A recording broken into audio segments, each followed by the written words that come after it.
When it comes to position sizing, there are two main caveats that we want to remember. The first one is sometimes we get lucky, and sometimes we want to buy a stock that is really, really close to our stop loss. That's just what the market gave us.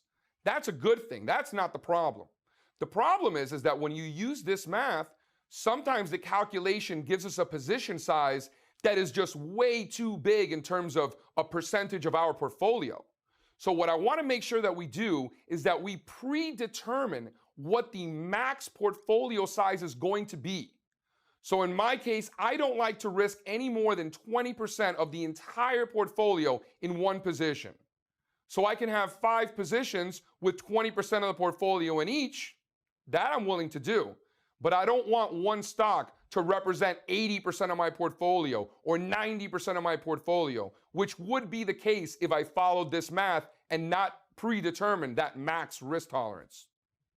The second thing I want to reiterate is that all of our parameters, risk objectives, time horizon, all of those things are going to be different. Buy-side fund managers, hedge fund managers, retail investors, retirees, traders, we all have different risk parameters, time horizons, and objectives. That needs to be defined before you make any trade at all.